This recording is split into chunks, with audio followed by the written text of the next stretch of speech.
Welcome back to Healing Trauma, Part 2. Why is it so important that we are in the present moment? We see this emphasized so much. In my 30 years of meditation, I looked at it from the perspective of allowing thoughts to settle so that I could access stillness in the mind. Present moment awareness during that practice was more to keep myself out of the past and out of the future. The goal of meditation is in part to reduce the amount of activity in the mind or to reduce our compulsive interest in the activity in the mind in order that we can come into stillness in the deeper parts of the mind. We can access stillness. As I've developed a deeper understanding and way of working with the nervous system and healing trauma, there's another perspective we can bring in that's very helpful. It has to do with traumatic memory. Our nervous system has a negativity bias. We're set up to really care about any potential danger, and that is what our nervous system, our brain, that's what we notice first. A lot of the signals around that are nonverbal. They are in our unconscious mind, our body. Trauma is stored in our body with associated thoughts and memories. We are afraid that we are going to be swept back in to an experience of trauma from the past. When we were hurt, overwhelmed, scared, we could not cope with what was going on. We didn't have the resources to cope. A big part of healing trauma is building the resources to cope, building the resources to stay here in this moment. Why do we need to be in this moment? Because right now, right here, in this moment, the danger that we're feeling in sensation and perhaps in flashbacks and in memories is not happening right now in this moment. It's happened in the past, and our body is recalling it. As we do these practices of staying present in this moment, we build the confidence that we are able to stay with the sensations and energies in our body, that we can reassure ourselves that right now in this moment we're safe. Let's do a few practices that help with that. If you're really activated right now, or if you can remember to do this at a time when you are, look around the room. If you're in a position to say this out loud, say it out loud, that helps.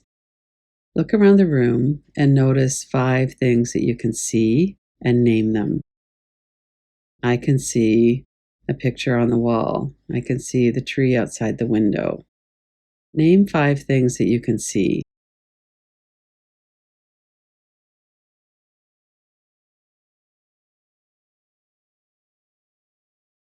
Let's move to the sense of touch. What are 4 things that you could touch? I can feel the coolness of my hand on the desk. I can hold my own hands and feel the warmth and support of my hands. Name 4 things that you can touch.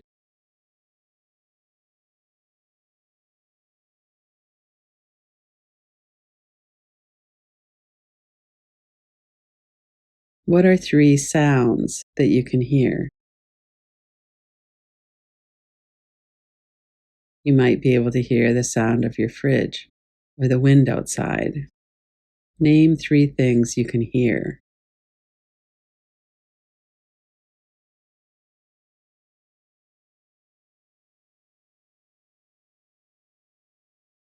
Now, with the sense of smell, what are 2 things that you can smell?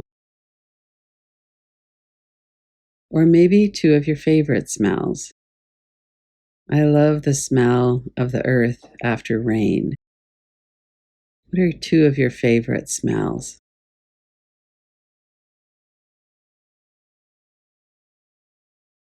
And then 1 thing that you can taste, or perhaps a favorite taste, and say that out loud.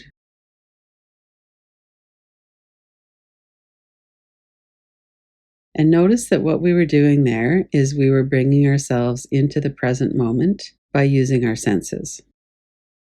That 5, 4, 3, 2, 1 senses practice is a great one to do when we're feeling a little bit off, and especially when we're feeling really dysregulated. We're having a hard time with persistent thoughts, sensations, we're frightened or anxious. Use that practice to anchor yourself in the present moment. Another practice we can do to use our senses to stay and be aware of this present moment is looking around the room. Oftentimes, when we're caught in a traumatic memory, or we're ruminating, or we're anxious, we lose awareness of our present moment circumstances and surroundings. So, as you're beginning any kind of a practice, open your eyes, look around the room, and notice what you see. Our eyes are continually scanning for danger and feeding that information to the nervous system. If you're looking around and it's the same as always, we have a pretty good certainty that we're safe. If you look around and you see something unusual, then our brain perks up. Our nervous system's like, oh, what's that? And then it goes into some kind of prediction about that. When we're driving along and all of a sudden someone's brake lights go on, we might be talking to somebody or thinking about something else, but our brain alerts us there's something different here that could be a cue of danger. Our nervous system works that way. We don't have to do that. Suddenly, we pay attention. One of the benefits then of looking around the room is that we can notice that there is actually no danger here. But look in front of you. Also, look to your side and look behind you. Is there anything behind you that's dangerous right now? Look to the other side. Look up and down. So often we brace our shoulders and upper back against danger. But in fact, when we look behind us and see that there's nothing dangerous behind us, that helps to release that preparedness out of the body. Another way that we can work with our eyes is to look for cues of safety. We've realized that there's nothing dangerous in our immediate environment. We might look to see, oh, there's my favorite plant. There's that picture of that place or that person. We have reminders in our environment that we're loved and safe and connected. We can take those in as well. Often it's something very simple. We use our sense of touch. Holding our own hands or placing a hand on our heart really brings us into this moment. We focus on something other than the past or the future. Right now in this moment, we could hold our own hands. Feel how supportive and warm they are. Take a few breaths.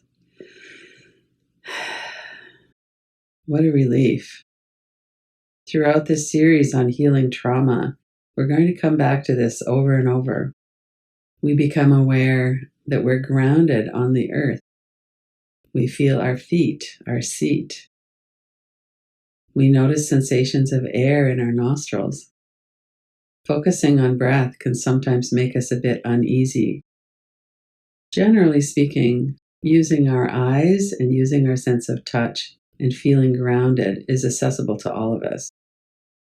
Whenever we notice that we're starting to get dragged back into a memory, or we're compulsively ruminating about the past or worrying about the future, that's when we can bring these practices into play. If it's quite intense, use the 5, 4, 3, 2, 1 practice and say those things out loud. We can also use touch. We can also look around the room, noticing that we're not in danger. Opening our eyes and noticing that we are in the environment we're in right now in this moment. We're not back in the past. We're not in our childhood home. We're here right now. And that helps us to anchor into the safety of the present moment.